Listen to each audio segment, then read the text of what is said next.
So a bit more of a t-shirty vlog today, downtime in the shed, doing a bit of a tidy up, and also thought I'd address some of the questions that have come up on the channel, and also a seminar I did recently at Amsterdam, a couple of really good questions there that I want to share with you. Starting with the last vlog, which was the mic shootout, linked below, and also possibly up here. I'm discovering these cards.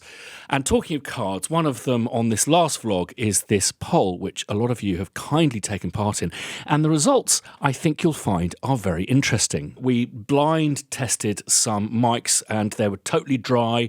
4 mics, C12, the U67, the 149 and the 414.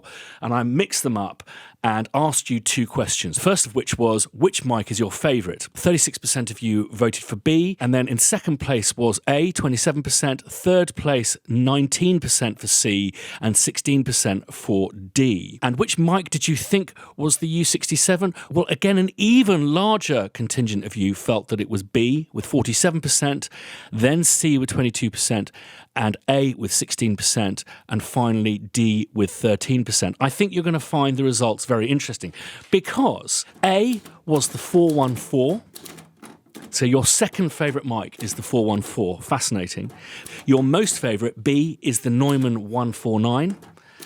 C is the U67, so slightly disappointed there, and D is the C12. Absolutely fascinating. And actually one of you brought up that not all 414s are made alike. Yeah, the C414 XLS was the one that was used. A few of you have noticed that I've been splashing the cash of late.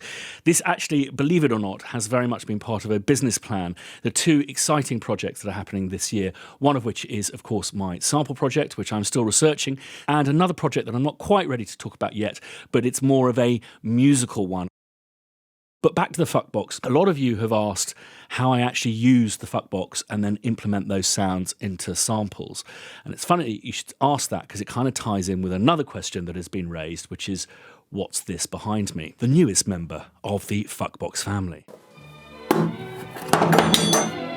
Ow!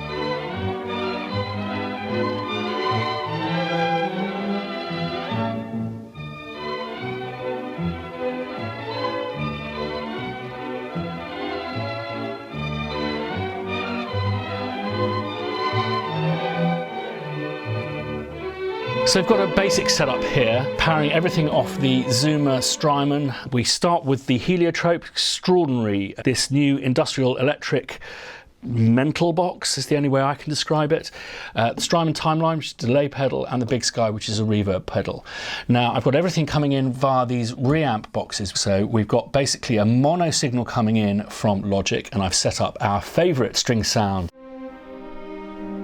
chamber ensemble flautando, and I've just got that coming out of one channel because the first 2 pedals are actually mono. Then we switch to stereo here and here, so we have a mono send and a stereo return. You can control the amount that they send and receive. It also switches the impedance down, which is more suitable for guitar pedals, and then switches it back up to a line level back into the computer. I've got the mixers full and just one effects loop, so you can have actually a couple of effects loops running. Back on the computer, I tend to work in octaves. So we start with a low G, and it's 5 or 6 octaves.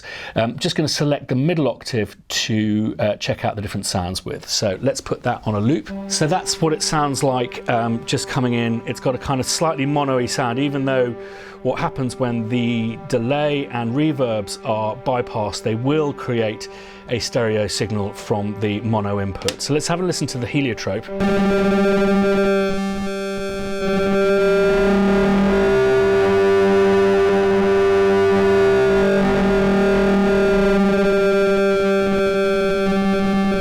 Absolutely great. Now let's switch it into a kind of more stereo sound.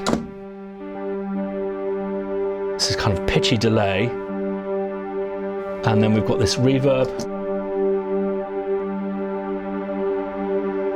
We use the chorale.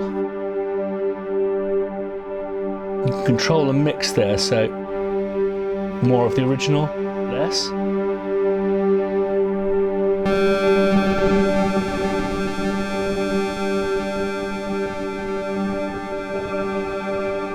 So basically now I'm going to put the computer into record.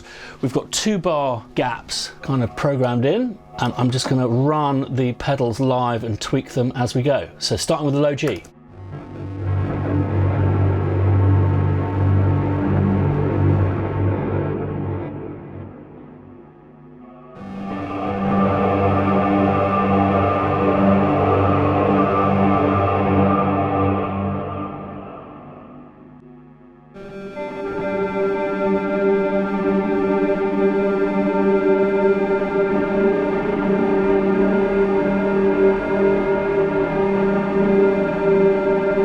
So I'm going to put it back into loop on Logic on our favourite octave. I'm just going to disable the heliotrope. Let's have a listen to what this bad boy does.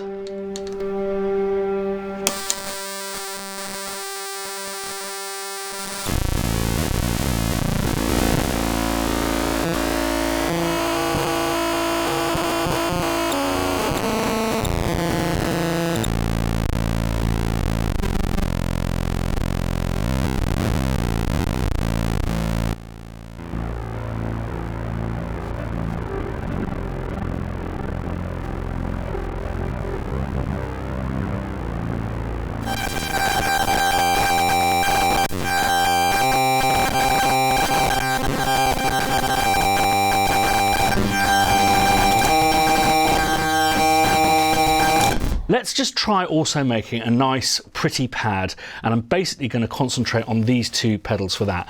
Now the real challenge, as you heard with the first thing that we did with the heliotrope, is making a sound that doesn't just sound like some strings that you put into a reverb unit, because that just sounds like reverb.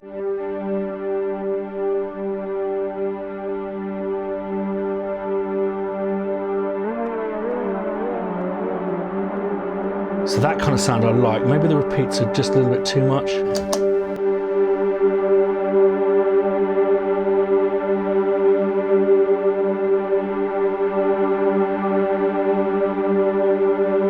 And we're into record again.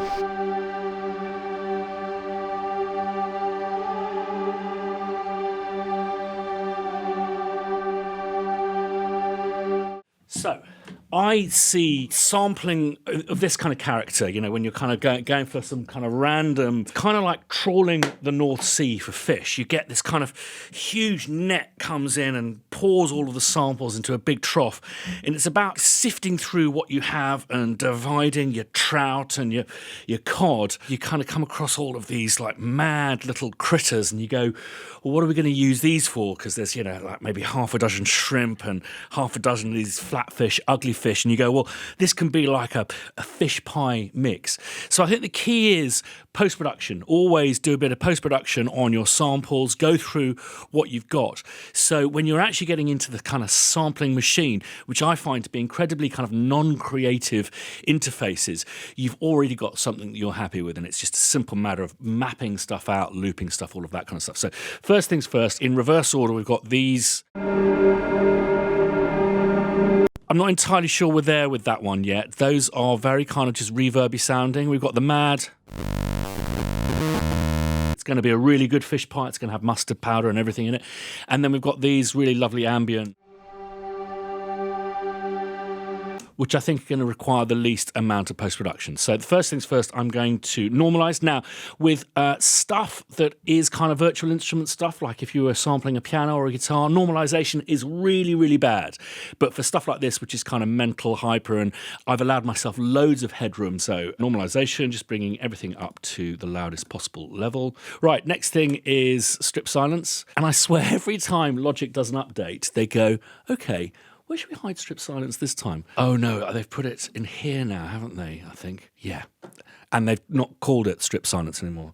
So I'm being really crude here. I'm just going to see, it's got a lot of artifacts in. I'm just going to see what it sounds like if I time stretch.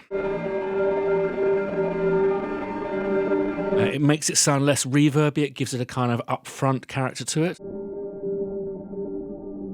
I'm liking it filtered. It's got a kind of marauding character. I think that's going to respond to reverb well. Just going to try this as well. My favourite plugin, free for Apple users, but there's lots of other stuff out there that does this. So what I'm going to do is just going to do some automation to give the samples some life. Okay, so let's reprint that. Just going to export those to little juicy locations. So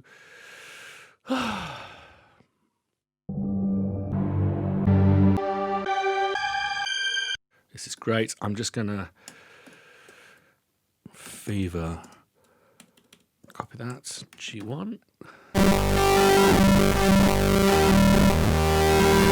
Okay, so this is my little kind of fish pie thing. I think there's a lot of actual bottom end in that sample, and I just think it needs teasing out a bit. I know I'm distorting Logic, but whatever it's doing with that invisible brick wall that we never admit it has, I seem to like. It's good. It's giving me kind of maximum bandwidth. And what I'm doing now is I'm actually thinking in my head, and not sharing, what I'm going to do when I actually get this into the sampler, what I'm going to do compositionally. I think this is one of the great things about being a composer that makes sounds is you're thinking at all stages how it's going to be implemented, not only into a sample kind of instrument or maybe even a commercial library, but also how you're going to use it. Okay, let's get ourselves up. Apologies for those of you who aren't Logic users, but I'm going to use the EXS because you're going to marvel at its simplicity and agree with me that it's the best sampler in the world. Possibly not. You'll see that my sampling is so rudimentary that you can apply this to Contact or... What the fuck is that? New instrument. I'm going to start with Fever Release. Auto map by reading root key.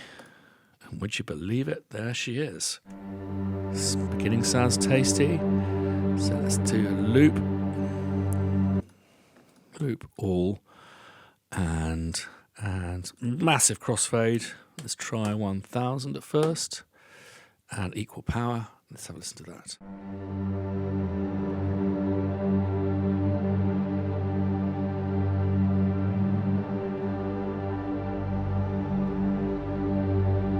I'm just going to do some front panel tweaking.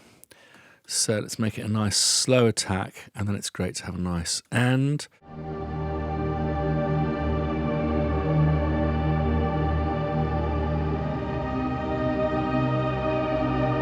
So let's set up another one, instrument new. And this time, let's go for the load multiple samples, because it's a similar kind of thing that we're going to do.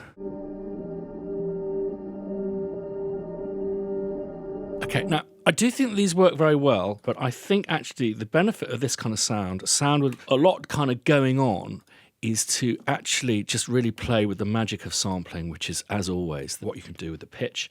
So I'm just going to take this and make it an Akai style sample, as I call them.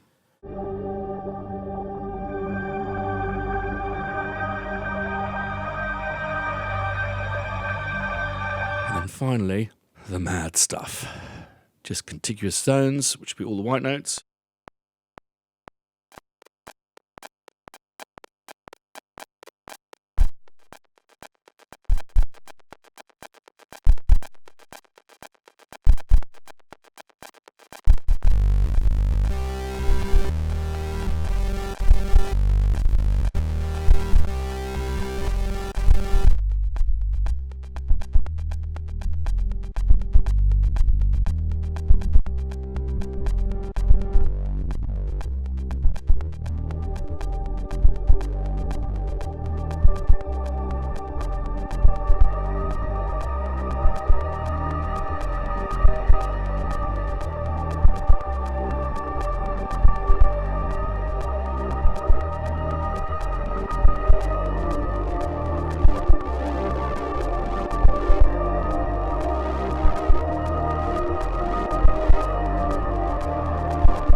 So let us not forget that everything you hear there is made from flautando strings.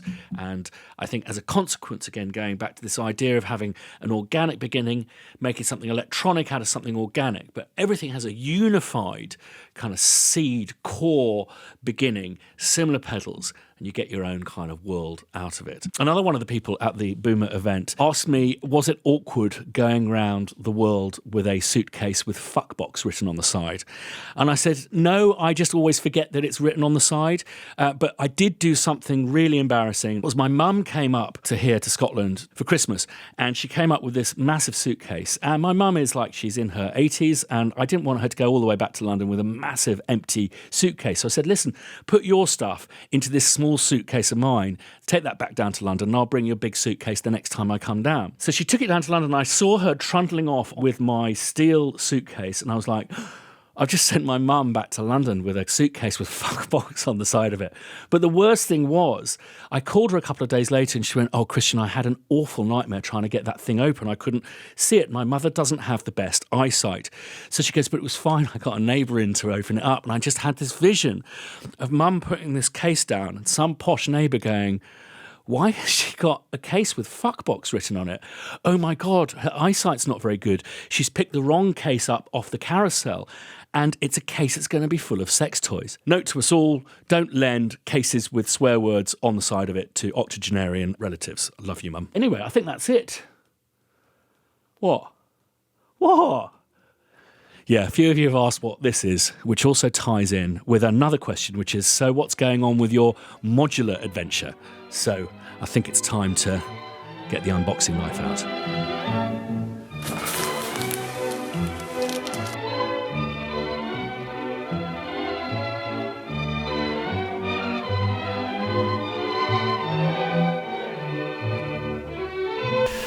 So this is the beginning of a new journey for me. I've been making sounds since I was probably 13, 14 years old with my Tascam Porta 1 and then my first sampler when I was 16. It's something that I enjoy doing. I think I've always had this kind of vision of being this great composer, but making sounds seems to be something that, I've done well out of. So I'm going back to the original source, and I would say that this case represents my knowledge of modular synthesis. So as part of a slightly more kind of regulated approach to this channel, I'm going to do something that's new for Mondays, and this is not the ident.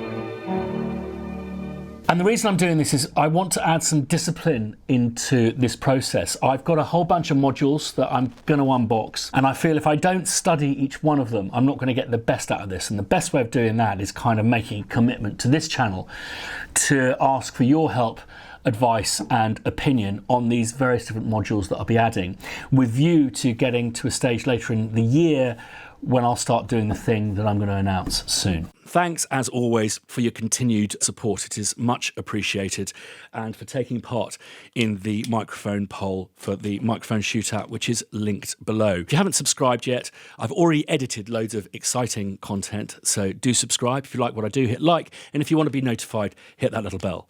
See you next time.